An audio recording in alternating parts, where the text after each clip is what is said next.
Before we get into this episode, there's something that might be of interest that I wanted to tell you about. Scene and Heard, who run this podcast, have been asked by Scotland Food and Drink to undertake a strategic review of the Scotland Food and Drink Excellence Awards. Now, these Excellence Awards have been going for almost 20 years and are a huge mainstay of the food and drink sector. But it's time to ensure that they're still relevant. So if you have ever been involved in the Scotland Food and Drink Excellence Awards, or even if you've ever had an opinion about them, we would love for you, please, to complete our survey. So if you go to the OnFARM Twitter, which is at @on_farm UK, and click the link in the bio, there will be a tab in there that will take you to the survey, and it should only take you a very short while to complete, but we would be enormously grateful.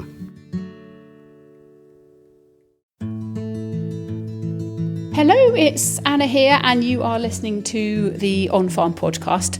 This week we have got you an OnFARM Helps episode. Now, it's been a while since we produced one of these, but effectively, rather than telling stories of people, the OnFARM Helps episodes are more perhaps informative and useful and giving you some hints and tips that might be handy for your rural business. So this week we are focusing on all things social media, and I have our resident social media expert Pam with me.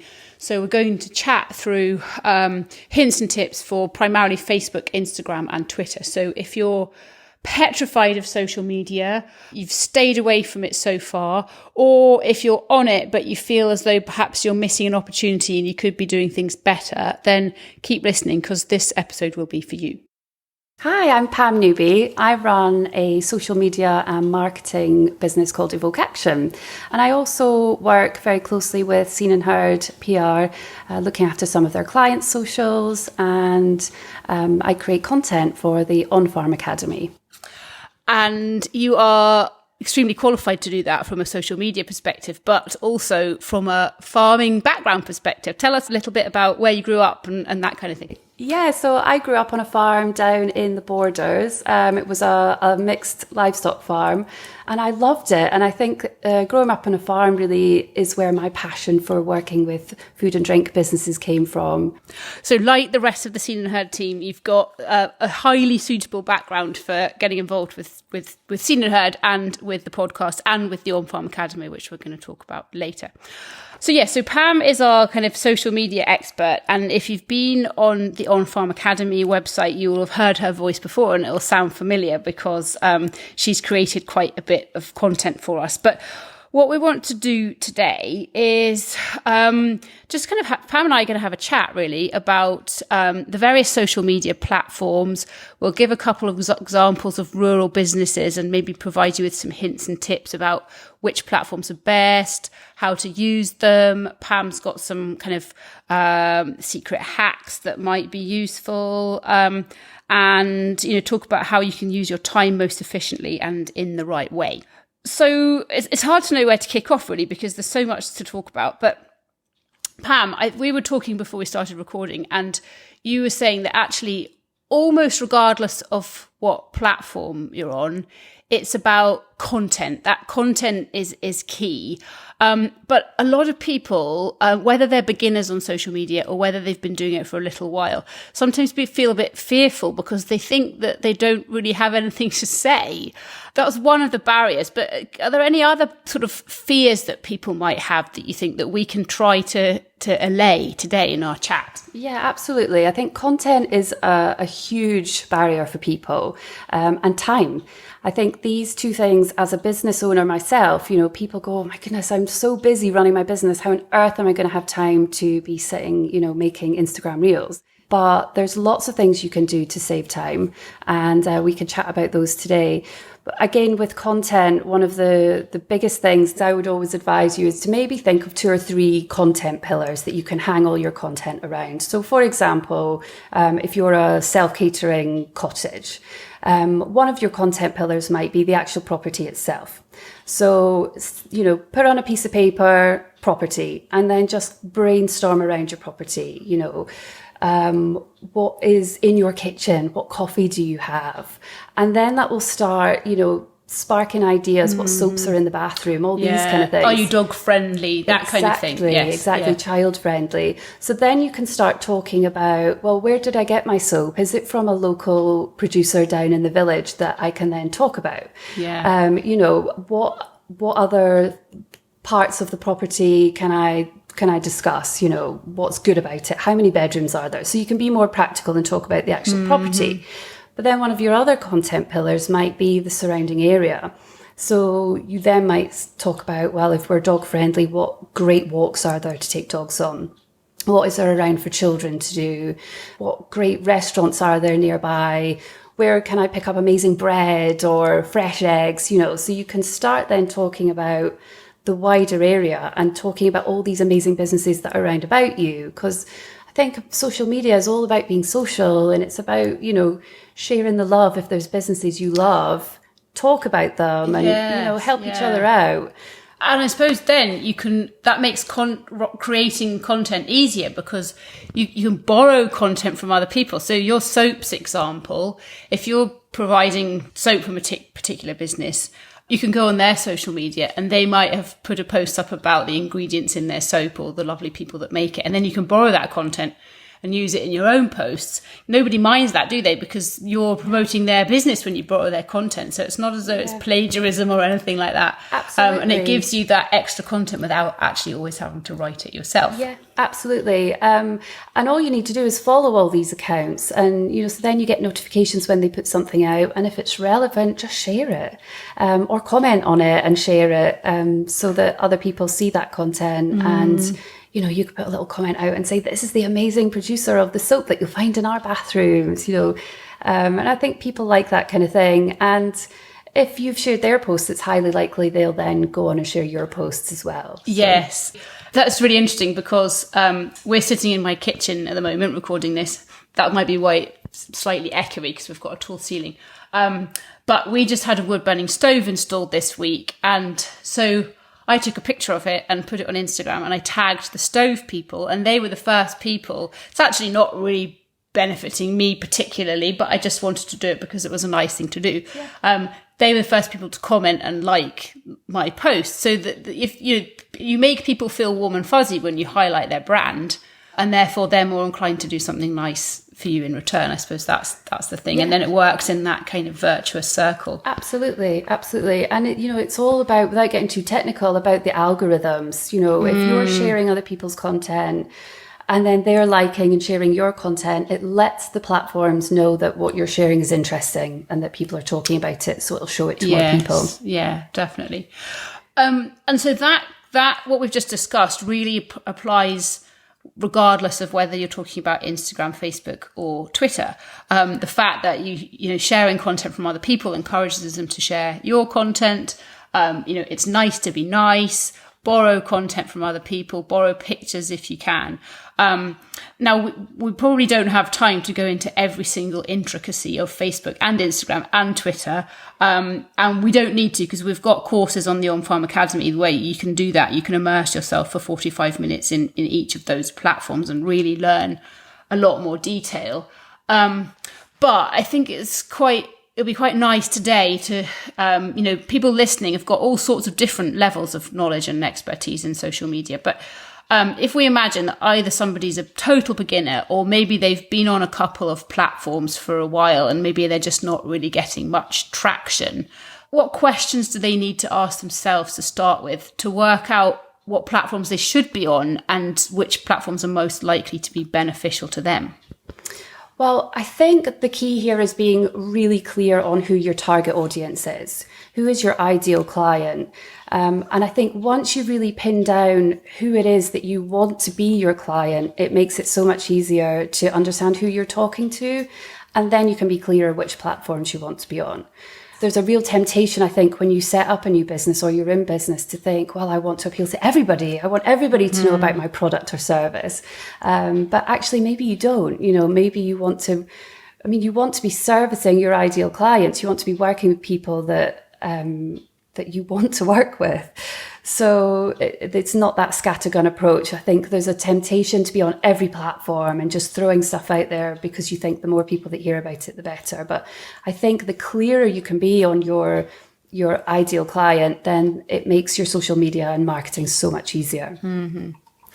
So can we do, we're going to leave out LinkedIn for today, I think, because it's very much a business platform, and it may well be relevant to a lot of people listening, but we've got a training coming about LinkedIn so people can focus on that if they need to. But for today, we'll focus on the other 3 platforms. Obviously, there's TikTok as well, which we're not going to focus on today, but very useful for video content and sharing video content. But of the other platforms, Twitter, Instagram, Facebook, I know it's hard to generalize, but can you give us a brief summary of who those platforms appeal to and who's on them, and therefore kind of help people to decide which one might be right for them?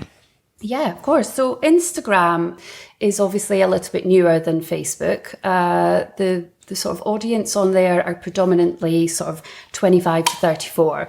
And it's a little bit more skewed towards a female audience than male. Facebook is a kind of similar demographic, but it's been around longer. So there is the sort of over 65 demographic is definitely very active on there, which I think people don't quite appreciate, because these platforms have been around for a long time now. And, you know, I'm coming up 40. I think I'm probably the last generation that didn't grow up with social media. Yes, I expect so, yes. You know, it really came about, thank goodness. It wasn't around when I was going through university. It kind of... I'm very glad about that too. It kind of, you know, I joined Facebook, I think, when I was sort of in my early 20s. So there is a definite older generation on there that shouldn't be forgotten about. They're definitely a key audience. And a lot of them have got disposable income, haven't they? So whether, you know, if it is, you know, luxury soaps or self-catering cottage or, you know, a tweed handbag, they're not a generation to forget about, are they? Because they've got money. So. Absolutely. And then looking at Twitter, Twitter is actually... I think the statistic is sort of 70% male, which is quite surprising. So it's quite a male-dominated platform. So again, it comes down to knowing exactly who your target audience is, who you want to be speaking to, and then creating content that's going to be of value to them. Mm-hmm. And you can find out more kind of honed detail about each of the platforms, you know, what kind of, you know, online or also through the OnFARM Academy courses. But as Pam says, it's important to know who your audience is and where they're hanging out in a social media sense. That's probably shows my age. No one says that anymore. Where they are, you know, in terms of the social media platform, so that you know where to find them. Yeah, exactly. In the old fashioned days, you know, it would be, where do these people go for networking events? Where do they go? What newspapers do they read? But now it's, you know, where can you find them on social media and how can you target them? And I mean, these things are all still absolutely relevant. You know, what magazines do they read? What brands are they buying? Mm-hmm. What are they interested in? What's happening in their life at the moment? All these kind of things are super important. And then you can start following all these kind of accounts, because that's likely to be, as you say, where they're hanging out. So if, you know, they're following certain brands, follow those brands too. And if you then engage with them, the followers will see you engaging with them and think, oh, who's that? You know, they're interesting. I'll go and follow them. Yes, yeah. I've never used the term, but I'm going to start now because I think it's great. But I really like what you were saying about content pillars as well. That's really stuck in my mind. And, you know, whether it's, you know, your staff and the lovely people who work for you are a pillar, your building is a pillar, your products is a pillar. And I think logically, when you're planning out, you know, your social media content, that helps you to kind of get clear and come up with some ideas. Yeah. So often I've said to people, to clients and others, that PR is about people. So, you know, the soap company, for example, their soap is really important, but actually people are more likely to buy from you if they know your story. It might be a family story, or it might be a story of, you know, you might have a staff member who's been with you for 30 years or all of those things. So, you know, put profiles up of people who work for you. You know, even if you've got like just sitting at my feet at the moment, actually, even if you've got, you know, a dog that comes to the office every day, you know, I love it when people do that. This is our office dog, or this is our business dog, Meet Murphy, or whatever they're called. That to me is engaging content. And some people might think that's a bit fluffy, but actually it's about creating loyalty and interest amongst your customers. And by showing that you're personal and human really helps, doesn't it? Of course, absolutely. You're so right. And I think, people buy from people, and the same, it's the same on social media. You're still wanting to buy from a person. And if you can show your face, whether it's a video, not everybody feels comfortable doing videos, but, just a photograph. It's incredible when I'm doing social media, the posts for my clients, I could put out posts, for days about their product or service. But as soon as I put one out about the team and it has a face in it, it gets so much more engagement than any of the other posts. That's really interesting. And I suppose we probably can't today have time to go into, looking at insights and analytics and things like that. But actually, even just from a simple perspective, you don't have to go behind the scenes and look at the analytics. You just know if a post has had more likes, more shares, more engagement, more comments. You feel the vibe for which pieces of content are engaging people better, don't you? Yeah, absolutely. Absolutely. A question that I get asked a lot is about sharing of content. So say you've got somebody, Sheila, who works for you, and she's got a lovely story and she's been with the business for 20 years and you've written a profile piece about her, say. People say, is it okay if I just duplicate that content and I post the exact same stuff with her photograph on Instagram as I might do on Facebook? What are your thoughts on that? Absolutely, yes. Repurpose your content as much as you can. This goes back to what we were talking about just at the beginning about time saving. I mean, if you could write, for example, just to go through the process, if you have a blog on your website, if you write a blog post, from that blog post, you could then turn that into your newsletter. From that, you can then create maybe 10 social media posts, because not everyone is going to see every single piece of content that you put out. I think we kind of fall into that trap of going, oh my goodness, I've already said that. But not everyone is going to see all of your posts. Not everyone's going to remember all of your posts. So absolutely, I'm a huge believer in repurposing your content. You might want to reword it slightly, or, for example, Instagram uses more hashtags than Facebook. So you might want to pop a few more relevant hashtags on there than you would on Facebook, but the content can be the same. Yeah, and far better to repurpose and repeat content than not put anything out there at all. If you put something on Facebook, you can't then get the fear and not put it on Instagram and then end up getting distracted and not putting anything up at all because you've missed the opportunity then. And I suppose that kind of leads on to another thing. People often also ask me, how often should I post? And I know that there is not an answer to that question, or not a black and white answer. But when it comes to frequency and consistency and that sort of thing, what in general terms would your advice be? I think just do what you can. Especially as a business owner, if you're trying to run a business, it's impossible to be hugely consistent unless you block out a day in your diary, maybe once a month, and you say, right, this is my social media day, and I'm going to schedule in a month's worth of posts, and they're going to go out on certain days. If you can't do that, just do what you can. It's better to get something that's good and is giving value to your audience rather than just either not doing anything at all or sticking something out that's just completely pointless. Yes, yeah. And I think you have to be realistic as well, because I did got halfway through, haven't finished yet, a 90-day plan. And I started out with the intention of posting something every single day. And then I kind of caught myself and I thought, that's not realistic. I'm setting myself a goal and I'm kind of destined to fail that because there's too much other stuff going on. And so I've reduced it, I think, to 4 days a week. And most of that I try and schedule in advance. But actually scheduling in advance doesn't prevent you from posting something, there and then. Yeah, so scheduling is really time saving, gives people peace of mind, especially if they're going on holiday and they want to have content there ready to go. You don't have to schedule everything, but are there any particular tools or methods for scheduling that you recommend? Yes, I'm a big advocate of scheduling, particularly as a business owner who's busy, out there running the business. Facebook and Instagram have their own inbuilt scheduling platform through the Meta Business Suite, which most small businesses will have access to. And that's brilliant. It is packed with insights, analytics. It tells you the kind of optimal times that your audience is online, so you know when to schedule, which, you know, might be really surprising. You might think everybody's kind of on there at lunchtime, but it might be 9 o'clock at night, you know, once people put the kids to bed. Can sometimes be a little bit glitchy, but in general, I use it for scheduling all of my posts. So that's the Meta Business Suite. That's what you have to look up if you want to try and do that. Yeah. Yes, yeah. And if you go onto your Facebook business page, you'll see it on the left-hand menu. And there's usually actually a big blue button at the top of your page that says, you know, get all your business tools here kind of thing. Twitter has its own inbuilt scheduling tool, which I think you can only use on the desktop version, but you have to do that kind of post by post. There's a lot of people say, oh, if I use, you know, a third-party scheduler like Buffer or Hootsuite later, one of these ones, that the platforms kind of penalise you using these third-party platforms and don't show your content, but it's not true. Oh, okay.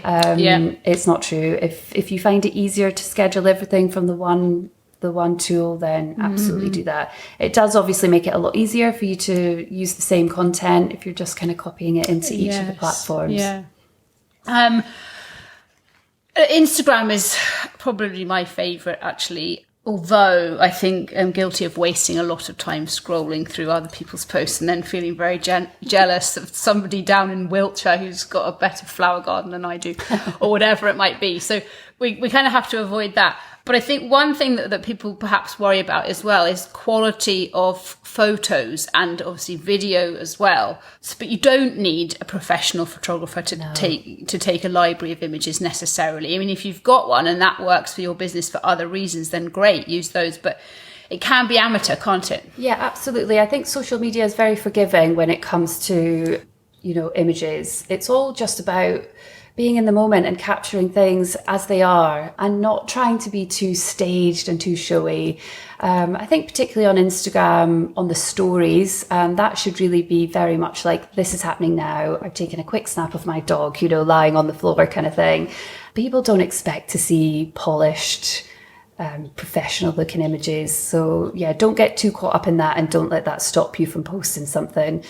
Now this is difficult because it's a podcast, so we can't really give an instruction or kind of demonstration on a podcast, and that's, I guess, why the OnFARM Academy exists, so we can do that.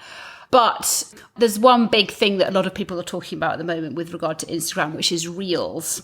Now, I think we should probably create some content for the Academy specifically about Reels, because I know that the rules are changing and have changed recently. What would you say about Reels in terms of a brief description of what they are and why they're useful and how people can try and use them or kind of embrace them? Yeah, so Reels are essentially short form video.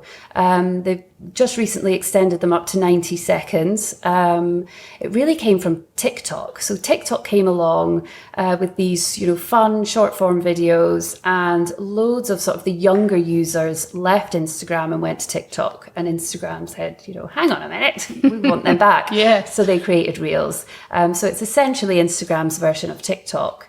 And I think they are initially quite scary. I think people look at them and go, oh my goodness, you know, there's all these fancy transitions and words popping up and people pointing and dancing. And for a lot of people, it's just an absolute no-no. But I think one of the things I would always advise is you don't need to be in it yourself.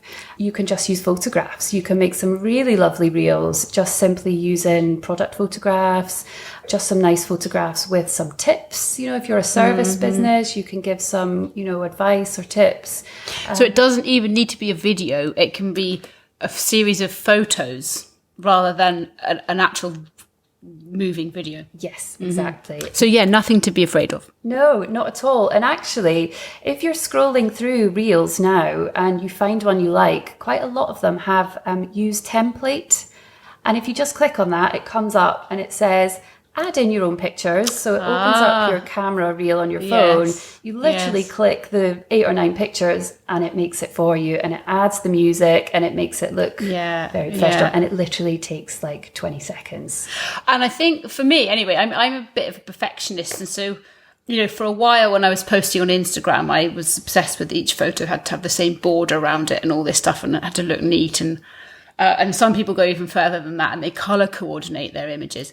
But with Reels, you can just experiment. They don't all have to be the same. You can use a different font for the words that pop up. You can it'll be different music.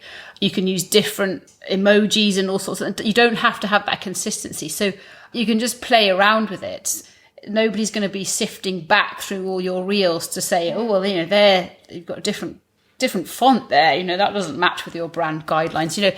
It's much more relaxed than a lot of things, isn't it? Which allows people the freedom just to do what they feel like. Yeah. And if you can just, in your daily life, go around taking pictures and little videos just all the time. So my phone is full of just little snippets of stuff. And then you can stitch it together very quickly if it's already on your phone. Yeah. So, if you're a cafe or, a restaurant, just some little snaps of food or someone pouring a coffee or just, mixing the scones. Exactly. And, all sorts something of that's just happening in your everyday. And then you can just stitch it together. Yeah. But Reels aren't going away. So no. And it's amazing what draws you in when you're on Instagram looking at other people. We repurposed the front door of a washing machine to make an entrance to our hen run. And by far, it's got much more engagement than any other Reels I've ever put out, just because it's something a bit quirky. So it's not really that relevant to our business. It's just something that was going on at home. But, it just gets people interested, and that's the purpose, I suppose. But I guess why Reels then? If you're on Instagram, and the idea of Reels makes you feel a bit nervous and you think, I think I'll just stick to the odd story and some, nice square photos. Why should people be enticed to start using Reels? What's the benefit to their small business or large business? So Instagram has quite openly said that they are prioritizing Reels in the newsfeed. So if you go onto your own Instagram, when you start scrolling through the feed, you'll see that loads of your first posts are going to be Reels. I think nowadays people's attention span is so short that we're so used to consuming content in a very quick, bite-sized way. And I think that's only going to get more so. So I think that's, as I say, Reels aren't going anywhere. So give them a go. I was probably one of the most scared people of Reels, particularly creating them for clients. I was thinking, it did seem a bit scary. But as you said earlier, once you've done your first one and then you see all the views coming through, it's incredible the amount of engagement they'll get compared to a normal picture post. And that's true, actually. They say one of the reasons social media is addictive is because when you see the likes coming through and you see the engagement, it's kind of releasing endorphins and makes you feel good. But actually, as well as giving you a buzz, it's good because it means more people are seeing your business posts, and therefore, whether you run a bakehouse or whether you make jam or soap or whatever, you're gradually increasing awareness of that business, and that I suppose is why to embrace Reels, because it gives you greater reach for customers to see you. You can actually turn off the like button on Instagram if you don't want people to see how many people have liked it, or that kind of chasing likes. I think it was something Instagram have been trialing, I think, from a mental health point of view. It's important. Kind of social responsibility is to kind of stop people from chasing likes. So it's quite interesting. So you might come across some posts that there isn't an option to like it. Or you can like it, but it just won't tell you how many other people have liked it. Yes, so which I think is probably quite healthy in many cases. Yeah. Hashtags is obviously a thing, and I remember with Instagram, it used to be, people used to say, oh, you have to have 30 hashtags in a post if you want to be seen. That's not the case anymore, I understand. No, not at all, actually. I mean, some people are questioning whether to use hashtags at all, actually. Right. Hashtags will get your content shown in the hashtag feed. So if somebody is following that hashtag, they're obviously going to have more chance of seeing it than if you hadn't included the hashtag. So they might, for example, be following hashtag Royal Highland Show, but they're not necessarily they're more likely to be scrolling than to actually be actively searching for something specific. And is that why hashtags are maybe less relevant exactly now? And I think that you can use 30 hashtags, but they need to be relevant to your post. So I would always kind of question by the time you got past maybe 8 or 10 whether they were relevant anymore, in which case people are potentially going to find your content and it's going to be completely irrelevant to them, so they're not going to engage with it, and that tells the algorithm that it's not interesting. Just if you are using hashtags, just make sure they're relevant to the post so that they get shown in the correct feeds. What do you think, what's your view about filters? People are using their phones, or they might be using filter apps. Say you've taken a picture of your horse in the field. The sky might look distinctly grey as it does today. You might want to brighten things up. But what's your view about kind of distorting reality, I suppose, I guess some people use like one filter across all of their images so that they have this kind of brand, consistent brand. I think social media is about being authentic and kind of just showing up and showing real life. So again, if you're using filters, then it's probably not quite as authentic as it could be. But it's probably down to individual brands as to how they want their images to be seen. Yes, you might have one consistent one, which I think I would forgive. But there's no point trying to paint a picture that's not real, because then you run the risk of disappointing people, I guess, don't you? Yeah, absolutely. One of the other tips I was just going to mention, and I speak about this quite a lot in the OnFARM Academy, is an app called Canva. Oh yes, I love it. Yeah. Probably you and I have been using it for years, but I speak to a lot of people who've never heard of it. Right.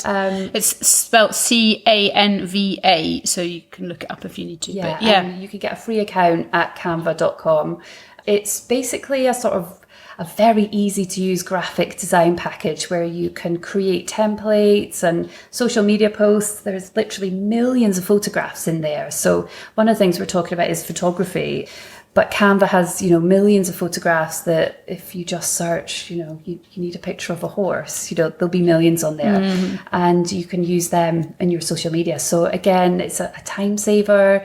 It has all the social media posts correct sizes already made for you. You can create reels in there as well. So if you're new to reels, Canva's quite a nice place to start, because you're not doing it directly in the Instagram app where you're terrified you're going to hit post. You can create it with still images from Canva. You can add music to it, and then just upload it from your camera. It does make everything easier, doesn't it? And you might want to, for example, add text over a photograph, and you don't necessarily know how to do that, but your Canva pretty much does everything, doesn't it? It's so easy, and it's free. There's a paid account, but the free version does everything you need it to. Oh, it's definitely a tool that I couldn't live without, I think. It's really useful to remember that 98% of people are looking at your content on a mobile device. Yes. So that's really important when you're 98, thinking, that is a lot. Yeah. And I think about my own social media usage. If it wasn't my line of work, I would never be in front of my laptop. No, I only use my laptop if I'm scheduling content. I don't really consume content on anything apart from my mobile. Which is interesting. So if you're creating videos, one piece of advice would be to make sure you put captions on it, because lots of people actually view videos with no sound on. Yes, if they're on the train or something. No, that's a really good piece of advice, actually. One of the other things I think that people can be a little afraid of social media is the fact that it opens you up to negative comments or feedback. And I think I would always try and just turn that into a positive if you can. So if you do get a negative comment, use it as an opportunity to then explain about the quality of your product or service. If somebody says, oh, your products are too expensive, I'm not going to buy that. You could just respond with, well, our products are of high quality. This is what we use to make them. And you can use it as an opportunity rather than just kind of panicking and don't ignore it. Make sure you don't ignore them. I mean, if it's just outright nasty, you can delete them, obviously, from your page. If somebody's not being truthful and they're just trying to be vindictive, then get rid of them. But I totally agree, Pam. And actually, I've probably lost count of the number of people who've said to me over the years, less so now, but certainly when social media was more in its infancy, people who've said, no, I'm opening myself up to negativity here if I go on social media. But you're right, it's an opportunity. And in fact, one of our clients had a negative comment on Facebook, but before his team had even had a moment to think about it and reply, his other customers had all commented and jumped to his defense because they love what he does and they were loyal. And actually then the number of followers he had on Facebook skyrocketed. Social media is no different, really. You know, before social media, you had a holiday cottage, somebody might have left a negative review in the visitors book. Yeah. Social media is just a more public forum for that, but actually it's kind of better because you can reply in a public way and get the truth out there. So don't be afraid of it, because remember that you can delete it if you absolutely have to, but it's an opportunity to say, oh, well, yes, but here are all of the amazing things that we do. And it's such a great platform for customer service. You know, if that's how people are communicating with you, it's the easiest way for them to communicate. So, you know, if you're using Facebook Messenger, for example, you can have automation set up that will, let people know that you'll get in touch with them in 24 hours or whatever. So they get that instant response from you. And Twitter is a great example of a lot of the larger companies use Twitter almost solely for customer service. You know, some of the bigger companies will have accounts just for essentially people complaining. Yes. But it's a way to get a quick response. Yes. So I know that if I ever need to find something out quickly or have a problem with something, Twitter would be where I would go for that. Yeah.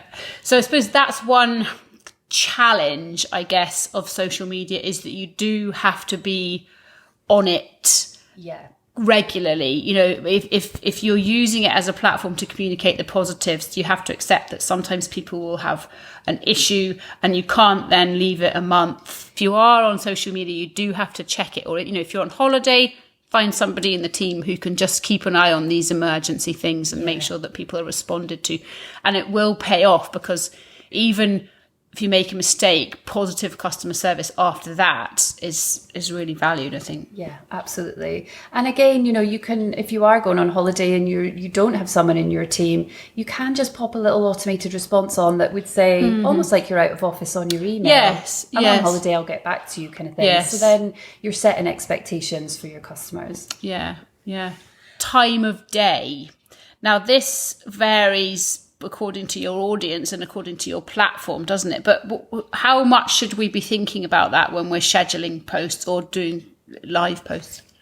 I mean, again, it's about doing what you can. So if you're going live at an event, you know, go live at the event. Don't take a video and then post it later that night because you think your audience are maybe not there.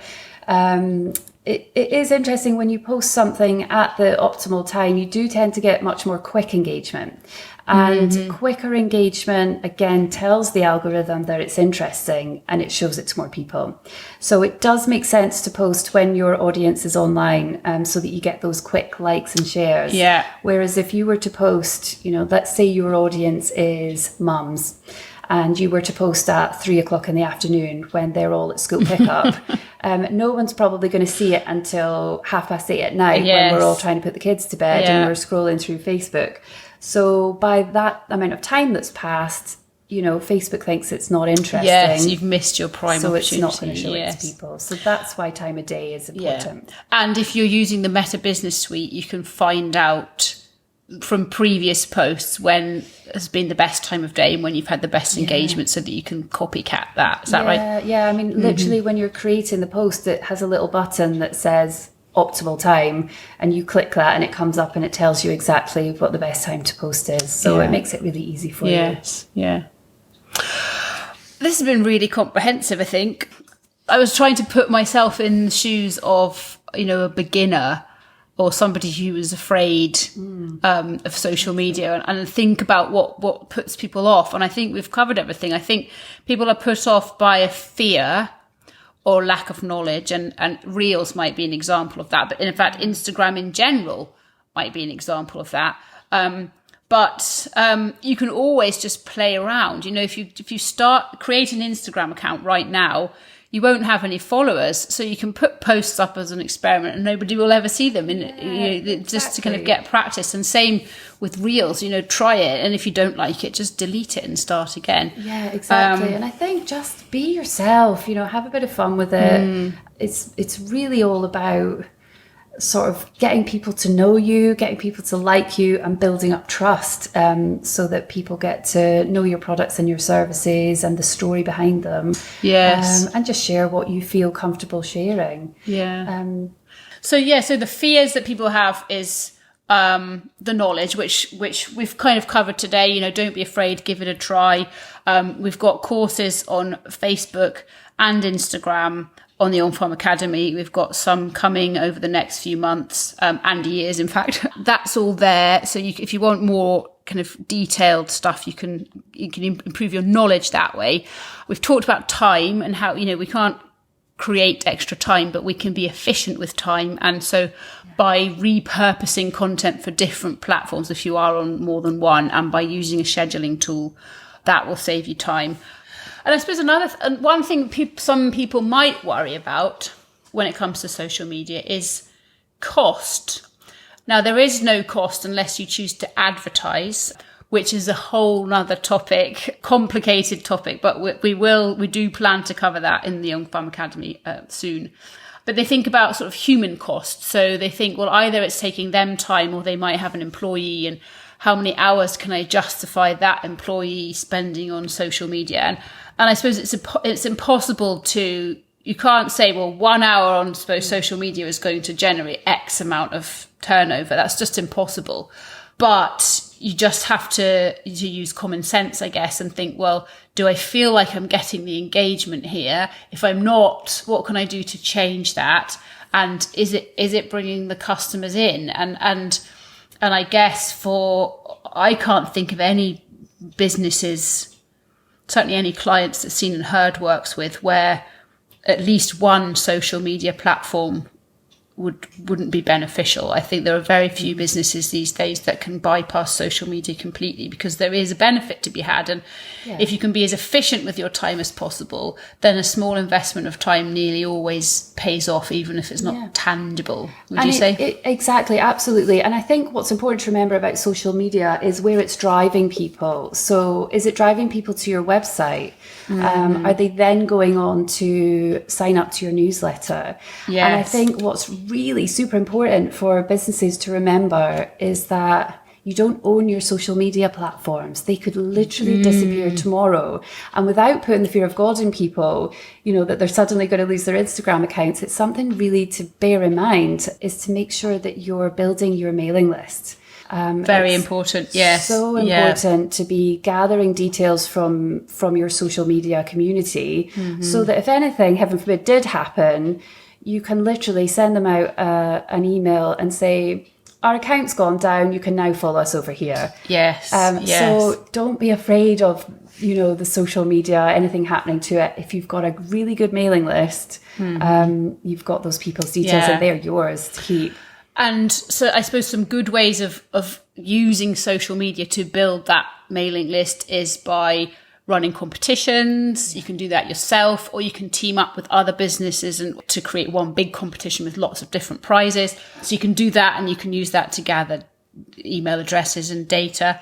But it is critical. I remember my kids are quite into crafting, and there's a company called the English Stamp Company who do these, you know, ink stamps. And I remember reading about them in the press about 6 months ago that they got hacked, and they had tens of thousands of Instagram followers that were just eliminated overnight. Now, they were a big company and they've managed to get back up to where they were. But for some companies, it could take years, if ever, to get back to a level like that. So being able to contact a lot of your customers in a different way is a really good point, I think, Pam. Yeah, well done.